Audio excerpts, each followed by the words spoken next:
Super Supportive by Sleyca. Chapter 31. Manon.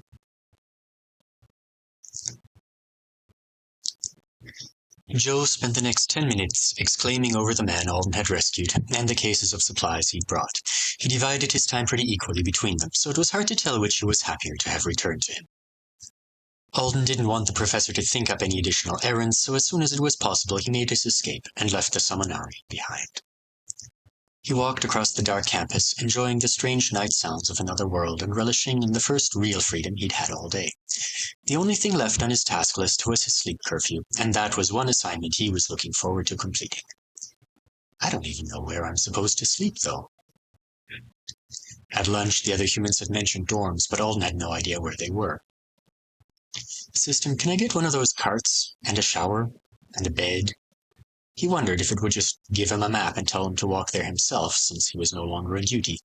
But he must have been authorized to use the carts in his free time, too, because a couple of minutes after he made his request, one of them rolled to a stop beside him. Alden collapsed into a seat gratefully.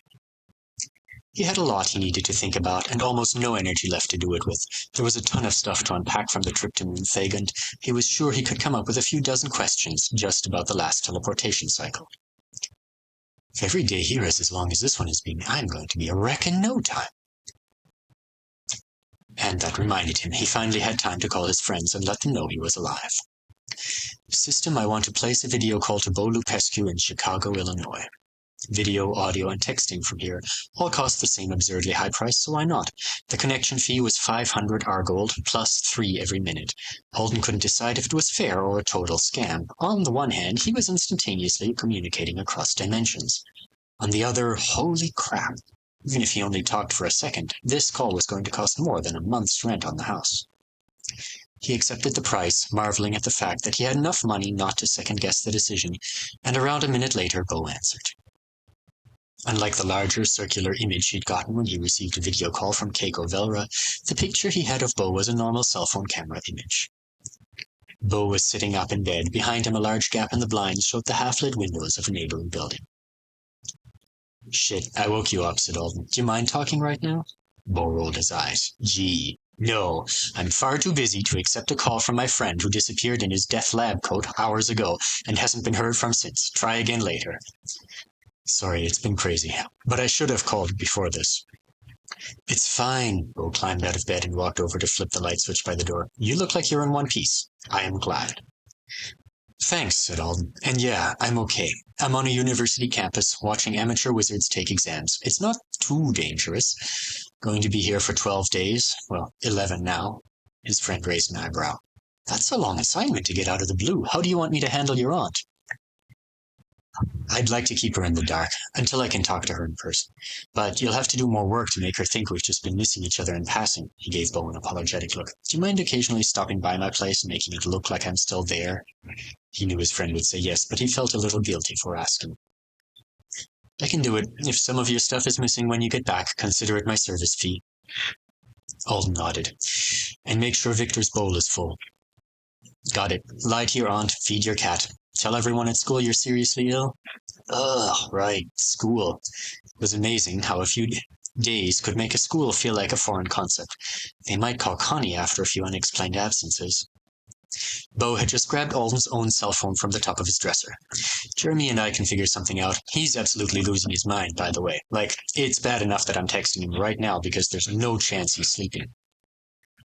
He looked more freaked out when I left than I was, said Alden, remembering the expression on Jeremy's face. And I was pretty freaked out. Yeah, he drove me and Gorgon insane today, Bo shook his head. I guess it felt like a game town until you actually got summoned? Or, on some level, I think he assumed all of Oud were untouchable, and then he realized he could still knock your pitiful ass over with a single punch. Tell him that was because I was surprised by the way an outside impact impacted my skill drain, not because I couldn't actually take it. Sure it was. It was! Sophie, that's my new Grevek co-worker, seems to think my magic senses are screwed up. Bo shoved his glasses up on his nose. There was a lot to unpack in that last sentence. I have questions. I doubt I can answer them, Alden admitted. Why are you calling an alien combat machine by a girl's name? Sophie suits her kind of well, actually. Oh, wow. Okay. I thought your friendship with Gorgon was an isolated incident, but now I'm starting to worry there's a pattern. Don't be xenophobic. I'm not, but I do have a healthy respect for species that are literally known for their overactive prey drive. Have you ever seen videos of Agrivec hunting? The way they kill things is nightmare fuel, and killing things is their #1 favorite pastime. Sophie offered to let me burrow underground with her when I'm tired. Bo snorted. Pretty sure the Artonans will give you a nice bed and a nice room, maybe even with some nice human beings. Why don't you try that out first? Headed there now, said Alden, looking around. The carts seemed to be taking him to the outskirts of campus. Dark red lamps lit the pathway there, but there were fewer of them than there had been in the more central areas. The other humans on this assignment are... I don't know. They're fine, but I'm not their favorite person, I guess. Have you heard of boaters? Like sailors? No, like an Anisidoran club of people who recommend each other for Triplanet's jobs and try to keep the best positions in group. While he explained the situation and the strange lunch conversation, Will was typing on Alden's cell phone with his free hand. You're right, he said. That sounds odd. Rabbits are known for being rich, but I've never heard of anyone suggesting that they're expected to pay for other humans' personal expenses when they're working together. Yeah, I couldn't tell if they were hinting that I should, or if it was just part of the manon praise and worship. Let me remind you that even if they're making a fraction of the cash you are, it's most likely still more than your aunt's entire annual income. An easy 12-day event that regularly hires a crew of low-rankers? That's sweet. They are not hurting for money. Do you think maybe Manon's just showing off for her friends? Bo was still staring at Alden's phone. Maybe. She seems successful enough on the island. What? I looked her up just now. Since you don't have Earth internet, she's a decorator for the upper crust, has her own website, does events and interiors. She uses that C-rank rabbit skill that lets you rearrange furnishings to perfectly suit the owner. Tailor environment? It was one of the must-choose rabbit skills, popular enough that Alden had heard about it before he did any of his recent research into the class. Yeah, see what else I can find, but don't make waves with the off-brand union, I guess? Good advice. Waves were bad when you were barely treading water to begin with. I had things to tell you too, said Bill. Most of them can wait. You should give me contact permission, though, so I can call you whenever. On your dime, obviously. I was going to ask you about that. You're cool with talking to me this way, right? You're not worried about the system spying on you? Huh? Why would I be? A few days ago, you were all paranoid about phone tapping, Paul pointed out. Yeah, by our own government. The system is obviously spying on all of us. There's no point in trying to avoid that. You should call me through it so that our fellow Earthlings can't butt in. The second phone in his hand rang. Speaking of Earthlings butting in, here's Jeremy. Please make your assignment sound like a fun vacation when you talk. I don't think you'll sleep for the next few days if you don't. Alden's talking to you right now? Jeremy's voice shouted from the phone. Are you serious? Why didn't he call me first? Can I talk to him? Let me talk to him. How badly did he get blown up? He can hear you. You're on speaker. Hey, Jeremy, said Alden, trying to think of the most light-hearted thing he could say about his day. I didn't get blown up at all. I'm at the alien equivalent of an Ivy League school riding a golf cart around. Do you know they have a vegetable here that tastes like steak? Human accommodations were on the top floor of a narrow 3-story building with no signage. Alden took an exterior elevator up, and the door opened directly into a locker room. Surprised, he stepped out onto a mat and looked around. Most of the lockers were shut, with the users' names displayed on a small screen at the top. Alden took his time examining the setup. The first thing he noticed was that the room was air-conditioned, which immediately improved his mood. The second was that he was probably the last person to arrive. He counted 15 occupied lockers, and there had only been 14 humans total at the orientation meeting this morning, including himself. Someone named Warthog had 2 lockers, both of them decorated with travel-themed fridge magnets. Everyone else was using an ordinary-sounding name. Avowed could set a preferred public name with the system. Alden's was just Alden, no last name. He hadn't seen a reason to hide his identity, since he intended to be above board as a superhuman. He was guessing, from the well-used look of Warthog's lockers and the obvious desire for anonymity, that the person wasn't affiliated with the boater. They were probably here on a separate long-term assignment, and there was a good chance that they were an unregistered avowed. Alden selected the locker nearest the elevator. It was just a mini closet, but since he didn't have anything other than his coat and shoes to store right now, it was more than enough space. When he shut the door, his name appeared on the display, and he received a system message telling him he would be informed if anyone tried to access his belongings. Well, that's nice. There were 2 curtained exits from the locker room. Judging by the sound of running showers, the one on the right must lead to the bathroom. He stepped through the curtain on the left instead and discovered the sleeping area. The accommodations were nearly identical to pictures he'd seen of capsule hotels. Everyone got their own pod of personal space, just a little larger than a double bed, with a panel that could be shut for privacy. The capsules were stacked 2 levels high. Several of them were occupied with the panels shut. A man in a bathrobe was climbing into one of the upper pods, and a woman was reading a mystery novel in one of the lower ones. One side of the long room was entirely capsules. The other was half capsules at the far end, but the end closest to Alden had a narrow table and a cushioned bench. Several people in pajamas and loungewear were sitting there with tablets or computers plugged into the table's adapters. Manon, her damp gray and brown hair pulled back in a scrunchie, was going through an interior design magazine with a highlighter. Nobody looked up or spoke when Alden entered, though he would have liked to keep it that way. He had no idea which capsules might have been claimed by others. They didn't have names on them like the lockers. How popular would I be if I stole their friend's job, butted in on their private party, and took one of their beds? Hi, he said to the room in general. I'm just getting in. Which of the beds are free, and what's the shower situation? Everyone present cast a glance his way. Then they all went right back to what they'd been doing, like he was so unimportant they couldn't be bothered to speak to him. Before Alden could process the pure weirdness of this behavior, Manon answered. Alden, she said, setting aside her magazine, we've all been wondering where you were. Long day? So she's going to be friendly? He was disinclined to accept it at face value, but it was easier to respond to it at least. Yep, he said. The professor wanted me to run some extra errands after the lab exams were over. Wow, you've got a lot on your plate for your first day. You must be tired. Let me show you around. She stood with a smile and grabbed a large rectangular case from the seat beside her. It was made of cream-colored fabric, and a round leather tag hung from the zipper.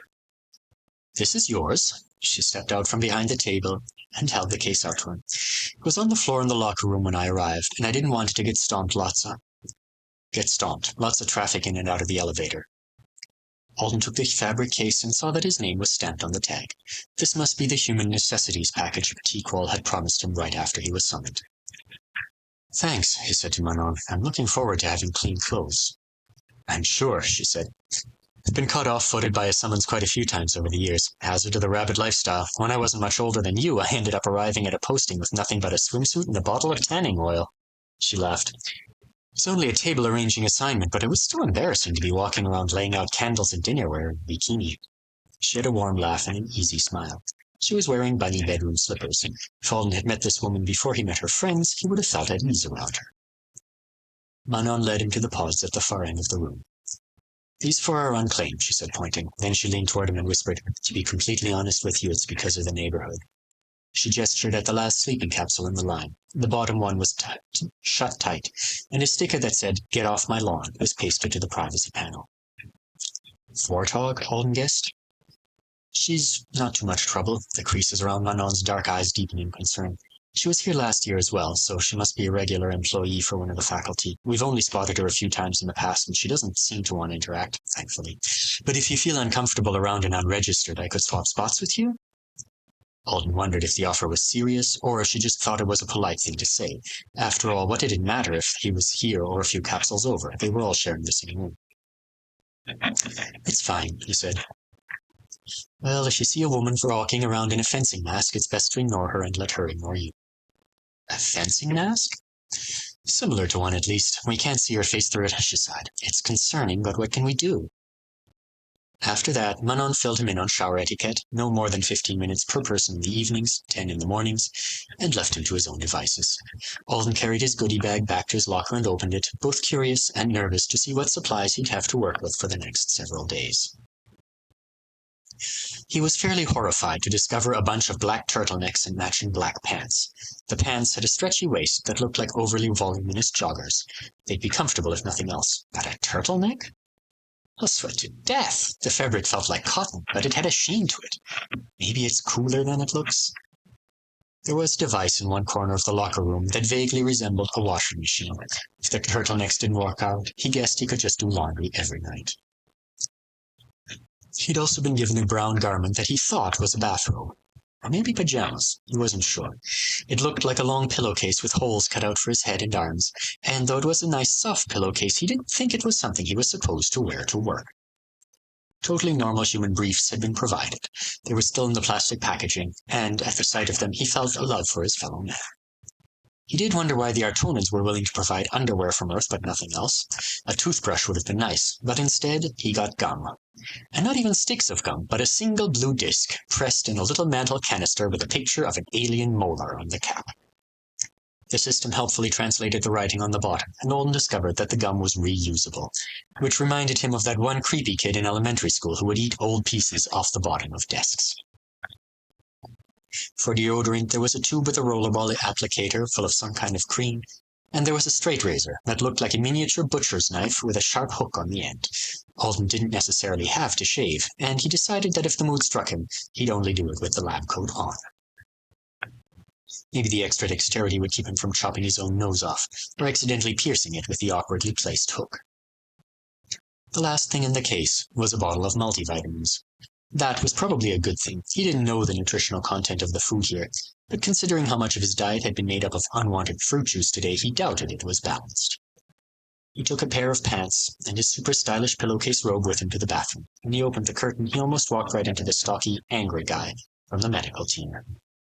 Sorry, Alden said, stepping out of the way. He tensed up as the guy passed, but all he got was a grunt and a glare.